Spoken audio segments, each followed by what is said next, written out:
can't even explain how it feels to be at these ancient sites, other than magical. Even the animals seem to sense it. We started the day at the open-air museum with my guide, D.Rضا الحليم, who is an Egyptologist having worked at Hawara for many years. Every piece of stone in the open-air museum tells a story, gathered and placed there for a reason, like building blocks that need to be pieced back together. D.Rضa placed the stones there to show the differences in materials found at the site. The pieces of once grand visages of kings and queens who placed their names on the stones for generations to remember. The granite pieces are so weathered, there are no visible tool marks. They were brought all the way from the Aswan quarries over 500 miles or over 800 kilometers. The pieces displayed feel completely disconnected from the surviving mud brick pyramid. It's hard not to wonder whether they once belonged to the lost labyrinth or even an earlier phase of the pyramid itself. Herodotus wrote, "At the corner where the labyrinth ends there is a pyramid. On it are carved great figures of beasts." But mud brick pyramids are not ideal surfaces for monumental carved figures, raising an obvious question. If those carvings once existed, where did they go? The amount of pottery shards all over the ground was truly incredible. Everywhere you stepped, a piece of history was laying under your feet. Thousands of pieces. Layer upon layer of occupation. I thought the mom is here.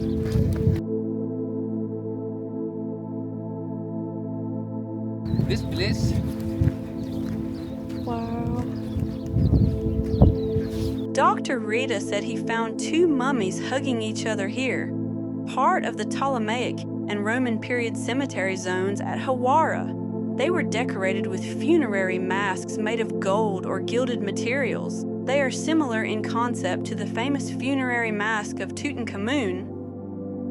More burials at Hawara included the famous elaborate painted and gilded funerary masks associated with elite Roman-era Egyptian burials.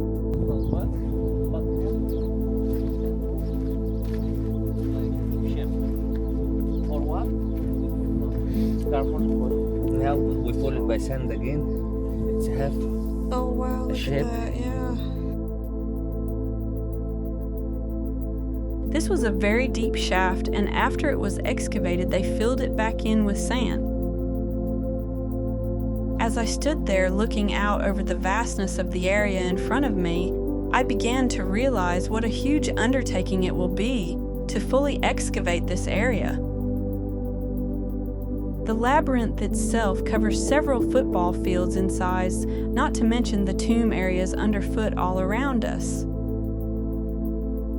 Walking the site changed my sense of scale completely. Layer upon layer of burials surround the labyrinth, as if generations of people believed this ground held something sacred. And standing there, it becomes difficult not to wonder whether the site itself is far older than we currently understand. The remains of the Roman mud brick village are worn down almost beyond recognition, as though the landscape itself tried to erase them. Mud brick is fragile by nature, easily consumed by wind, rain, and time, but looking across the site, it's hard not to wonder if something more dramatic once unfolded here. As the top layer of the labyrinth disappeared and its stones were carried away, were these settlements built beside the ruins of a forgotten monument, or by the very people who tore it down? Or perhaps they were the workers who repaired the pyramid and placed mud bricks on top of the original pyramid remains. In 2008, more than 8 meters of sand and debris left behind since Petrie's excavations were cleared from this area by a team of nearly 100 workers laboring for 2 years. Buried within the spoil piles were enormous limestone blocks, unlike the surrounding mud brick remains. Some scholars have suggested they were casing stones, yet up close the blocks resemble structural building stones far more than exterior casing. D.Rضa maintains that the pyramid's foundations are limestone, which raises an intriguing question. Why would a mud brick pyramid be constructed directly over substantial limestone masonry unless the mud brick represented a later phase, perhaps a repair, reinforcement, or protective covering over an older monument beneath? Herodotus described the pyramid beside the labyrinth as bearing carved figures of animals, a detail difficult to reconcile with exposed mud brick architecture. Standing among the scattered limestone blocks, it becomes possible to imagine another scenario entirely. That the visible mud brick pyramid may only be the final layer of a much older structure hidden underneath. Its original limestone core gradually buried, dismantled, and forgotten over time. D.Rضa and his team later opened a deep excavation on the eastern side of the Hawara pyramid, searching for a hidden entrance. In ancient Egypt, pyramid entrances were sometimes placed along the eastern side, aligned with sacred beliefs surrounding the rising sun and rebirth. But instead of uncovering a passage, the excavation struck water and had to abandon dig efforts here. D.Rضa believed it may have connected to an underground water source, raising even more questions about what still lies hidden beneath the sands of Hawara. D.Rضa called it the Weeping Pyramid. He said it cried because no one cared for it anymore. But standing there, the erosion on its surface looked eerily like water had once run down its sides for ages, leaving behind scars that still remain visible today.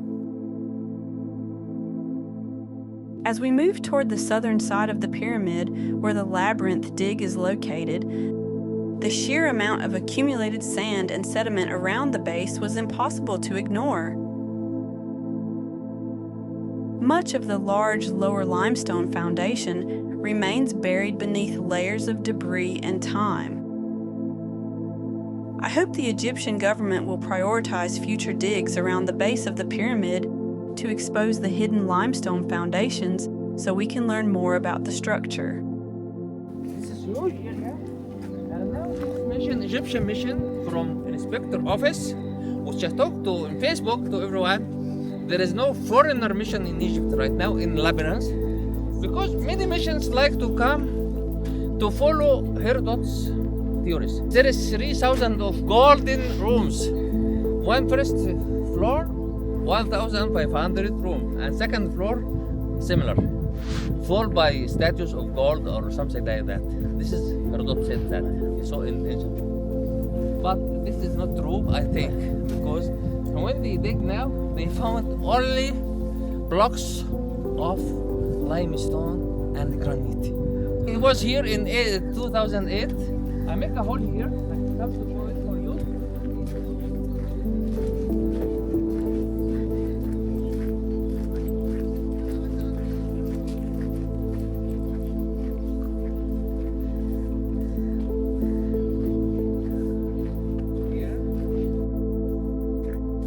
I found only stone. It was my deep in my time, 4.5 meters in deep. I found nothing. Only water come to me. I asked myself, what is the gold of Herodot who talk about it? What is the statues? But maybe if we go more than deep. As I look out over the area, the immensity of the dig site is overwhelming. The amount of manpower and funding needed to excavate a site this large is intense. This is one of the reasons I created this video, to raise awareness of just how massive an undertaking this truly is. Until you stand among the ruins yourself, it's difficult to comprehend the sheer scale of the site, or the size of the stones scattered across it. Here you can see a rose granite stone from the excavation brought from the Aswan quarries. I was allowed to film parts of the current excavation where around 25 workers were moving sand by hand with wheelbarrows. The stones being uncovered were absolutely jaw-dropping. Massive blocks of unmistakably megalithic architecture. I also saw the excavation up close, though I wasn't permitted to film, and honestly, the sheer scale of it was overwhelming. Watching enormous stones emerge from the ground after being buried for so long felt almost surreal. Herodotus really was right. I kept trying to envision what the top level of the labyrinth looked like. Did it look like Karnak, only much grander? It had to be grand to leave such an impression on Herodotus and myself. Here, among the ruins, one can almost picture the labyrinth in decline, silent halls collapsing as its stones were carried away into history. We continued toward the canal area, where parts of the ancient site were heavily disturbed during the canal construction in the late 19th century. Along the canal's edge, displaced stones now rest on the canal tailings. One stone in particular bore the hieroglyphs of Amenemhat III, the king most closely connected to Hawara. The carving still carried an unmistakable elegance, like surviving echoes of the lost labyrinth itself. As we continued walking along the canal, I noticed the large white limestones on the west side. From space, this is a fairly large area of what appears to be the same type of stones in the labyrinth dig. While working on this video, D.RZA sent me footage of a proposed second dig at Hawara. In case you missed it, I shared the news as a short on my channel. So glad to see they're expanding upon this 2010 dig site. This is the exact same site across the canal with the large foundation stones. The farther we walked, the more overwhelming the sheer scale of the site became. The more exposed stones I saw along the canal, the more eerie the landscape began to feel.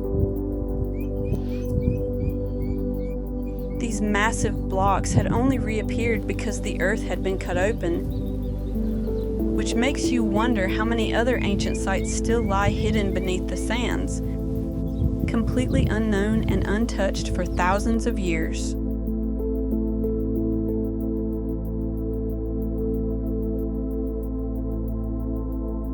We turned to walk up the hill, and I noticed a large stone in our path. This appears to be the base of a large column, pedestal, or pivot stone support base. It is made out of sandstone. As you can see, it is quite large, giving a good visual of the size of the architectural structure this must have supported.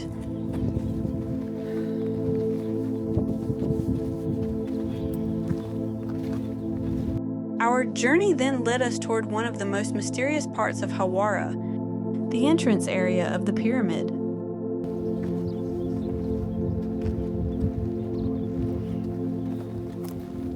Here you can see where one of the mud bricks had fallen off over time. Another reason conservation and restoration of this site is extremely important.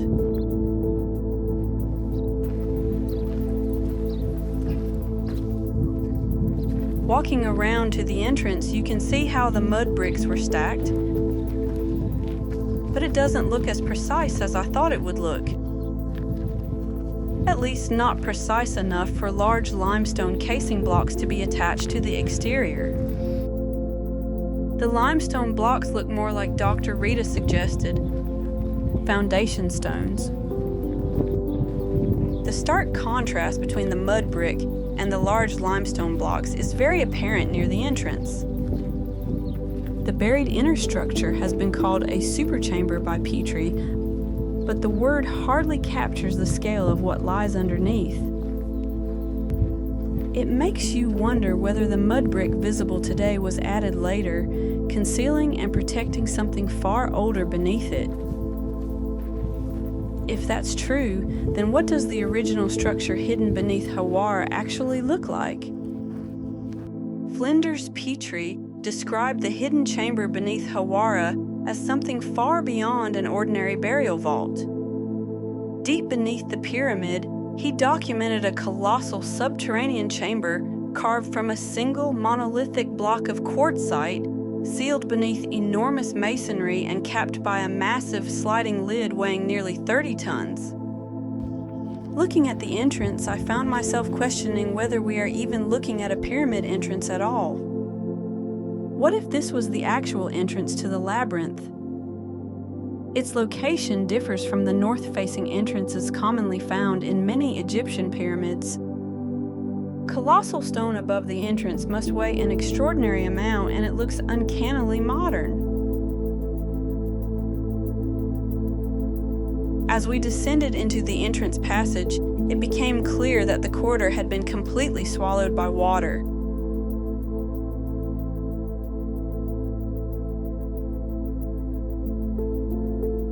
The water itself was remarkably clear, allowing glimpses into the darkness below, but its presence comes at a cost.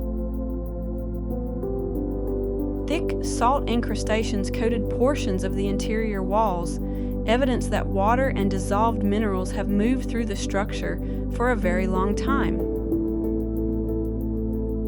Whether these salts originated from groundwater, later environmental processes, or some external mechanism far older is an interesting thought. Year after year, it slowly erodes the ancient structure, threatening the stability of one of Egypt's most enigmatic monuments.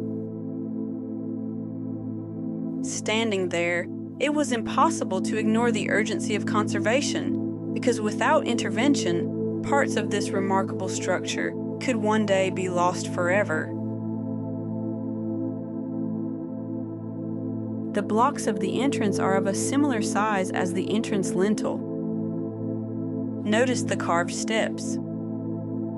The stones fit together with such extraordinary precision that the seams nearly disappear, leaving behind an enduring mystery of ancient engineering.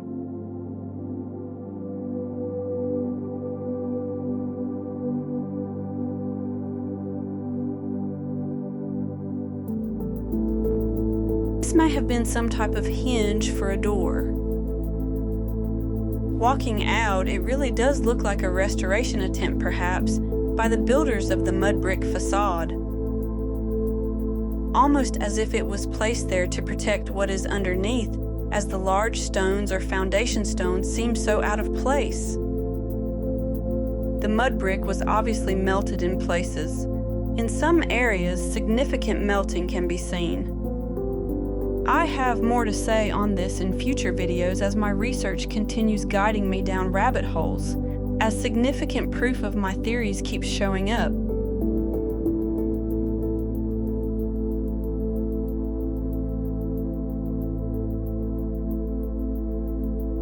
I was so fascinated by these piles of stones. It was obvious they were being quarried, but was it because they fell off the original structure? This place felt old, really old. Again, I wondered, what did the structure under the mud brick really look like? Petrie's cross-section exposes a hidden world beneath Hawara. Far below the pyramid lies a colossal quartzite burial chamber, encased within massive stonework and protected by gigantic roofing blocks. The deeper you study the design, the less it resembles a simple tomb, and the more it feels like a monumental structure concealed beneath the mud bricks. We continued walking around the southwest side of the pyramid. There were pieces of rose granite laying all over the ground. Were these quarrying signs or something more? The immense buildup of sand and deteriorated mud brick told a story of slow collapse and transformation, leaving only fragments of the pyramid's former grandeur visible today. The scale of the pyramid was apparent here, and the engineering and manpower required was evident.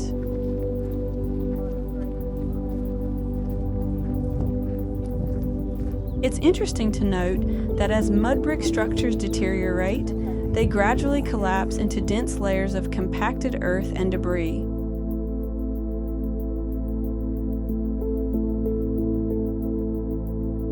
Over centuries, these deposits can become so hardened and weathered that an ancient monument may eventually appear as nothing more than a natural hill rising from the landscape.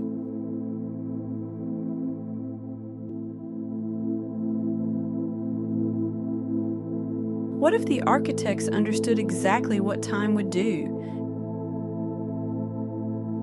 Designing the outer layers not only to protect the subsurface structure, but to gradually conceal it beneath a mantle of earth and sand.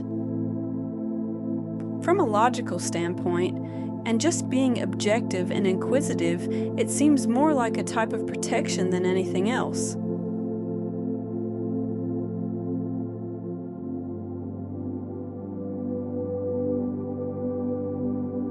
Across Egypt, mud brick was frequently used in conjunction with stone monuments for protection, support, and restoration.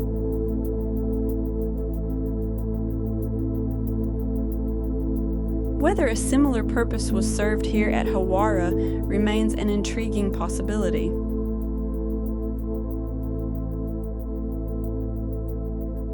We were now moving to the north side of the pyramid.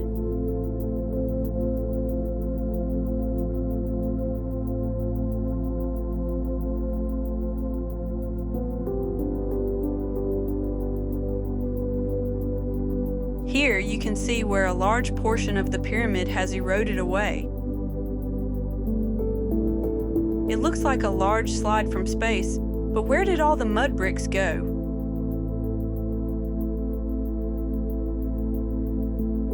In 2009, archaeologists excavated this area, digging approximately 4 meters or 13 feet below the surface. There they encountered water and large limestone blocks similar to those emerging from the current excavation. Recent rains had also left their mark, carving fresh trenches into the ground and exposing yet more of the landscape to the forces of erosion. D.Rضa and his team thought this was another entrance into the pyramid.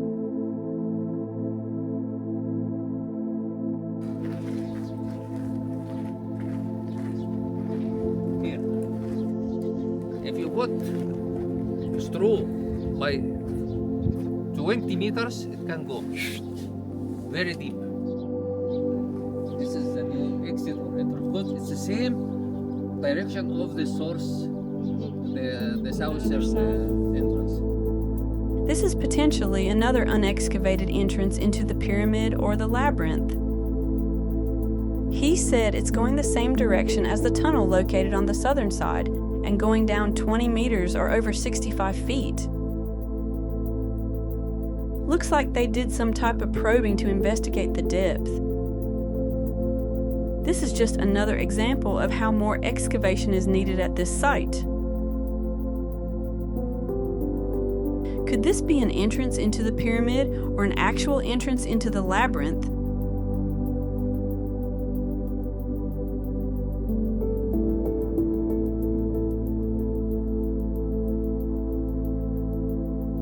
Notice the large limestone block in the excavation area. In this area of the dig, they found a prince and a princess burial site. D.Rضa said this was similar to the El Ahun pyramid excavation where they found numerous burials. The north side of the pyramid shows extensive signs of degradation, as if centuries of erosion have caused sections of the structure to gradually slide away. Broken mud bricks lie scattered, silent evidence of a monument slowly surrendering to time.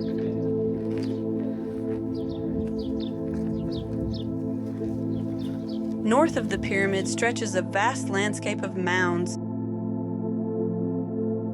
many marking the locations of buried ruins and ancient tombs hidden beneath the surface.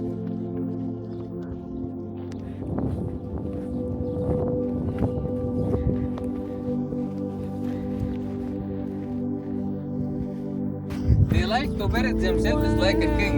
Look at that. In a mud bricks. This is from Greek Roman time. This is a small size. Look at that. The big one from Middle Kingdom. Many things.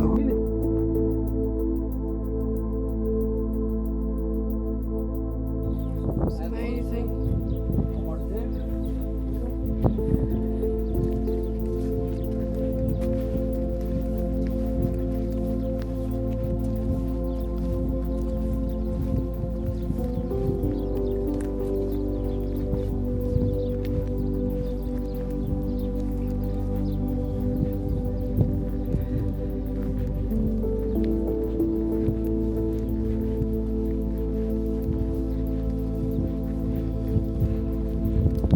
Looks like a big temple over there for Greek Roman time. Oh, wow, yeah. I was looking at that. Here.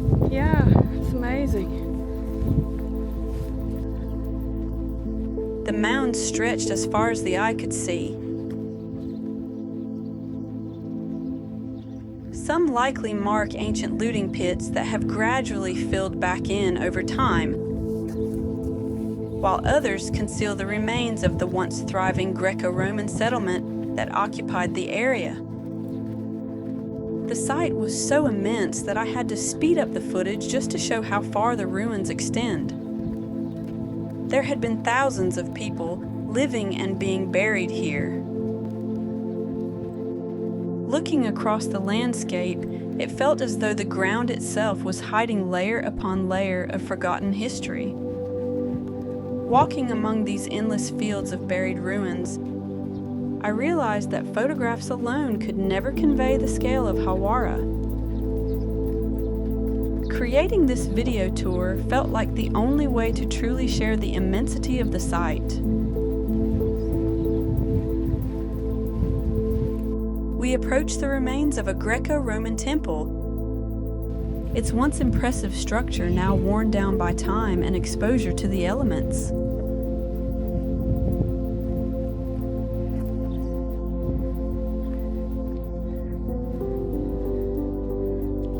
Here talking about the place which was considered a temple from Greek Roman time, made it like donation to the king. The rest of it need to be preserved. Everything need money to be preserved.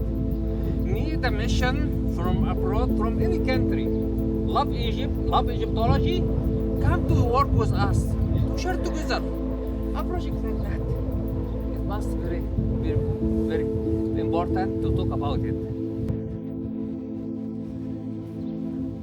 Walking around the ruined wall, I recall seeing this ruin in a piece of artwork. It closely resembles the famous 19th century illustration published by Carl Richard Lepsius during the Prussian expedition to Egypt, showing the weathered remains of the Hawara labyrinth with the pyramid rising in the distance.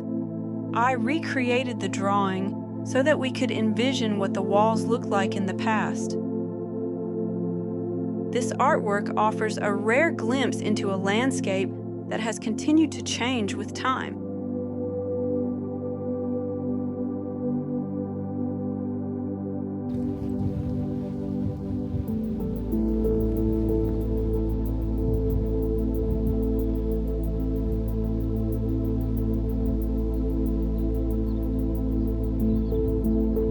In just over 2 centuries, many of the walls shown by the artist have been lost entirely, leaving behind only fragments of what once stood here. This illustration further helps explain D.Rita's urgency when speaking about conservation. Time continues to take its toll on the site, and without preservation efforts, more of Hawara's history could disappear with each passing year.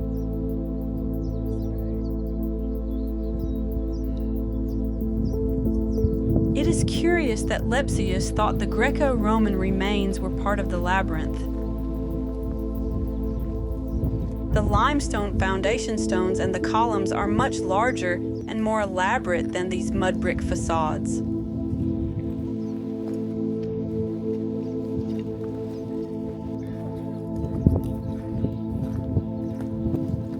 Here you can begin to appreciate the immense scale of the mound field surrounding Hawara.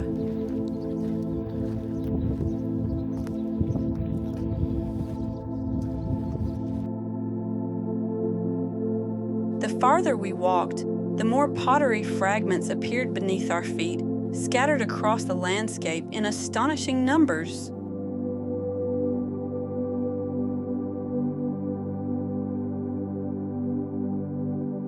Many of these rises are not simply piles of disturbed earth, but the weathered remnants of buried archaeological deposits, collapsed structures, occupation layers, and ruins accumulated over thousands of years.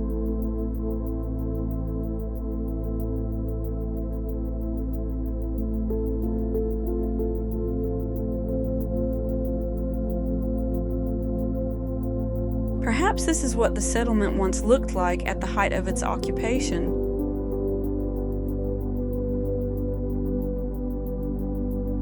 As walls and buildings disappear beneath the surface, they trap wind-blown sediment and create subtle elevations across the landscape. Erosion gradually exposes the layers below, concentrating pottery and other artifacts on the surface.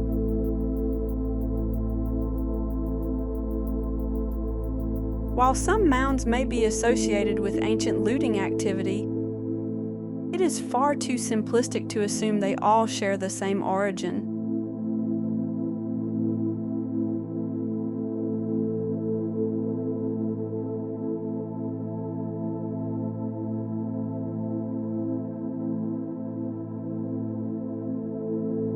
Here we get a rare glimpse beneath the mounds.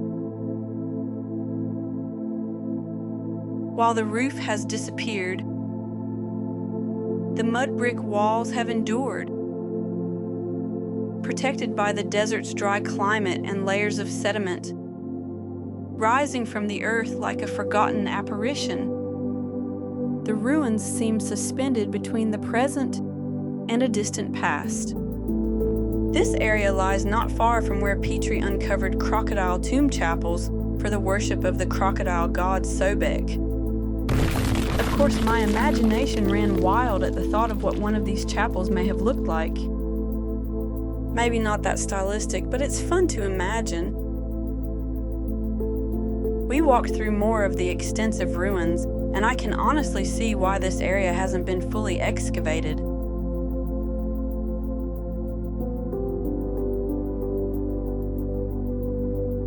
I hope this journey across the site has provided a glimpse of the sheer scale.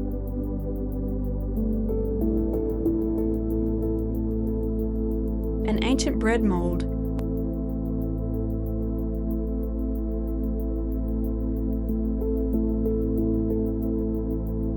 Thousands of people called this place home over the course of centuries, each generation adding another layer to the landscape.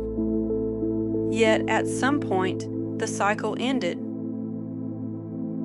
Unlike many ancient settlements that were continuously rebuilt, much of Hawara was eventually abandoned, leaving us to wonder what caused people to walk away from a place they had occupied for so long.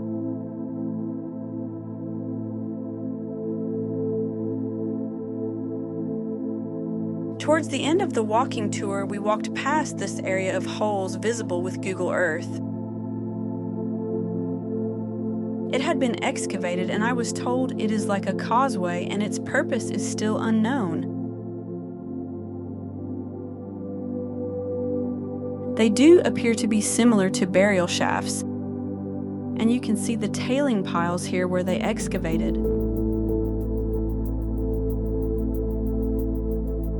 Regarding the Merlin Burrows scans and the reported tic-tac metallic anomaly, the canal is clearly visible in the imagery, so I'm still not sure what depth the object is. Whether there is actually an object there and what it may represent remains an open question.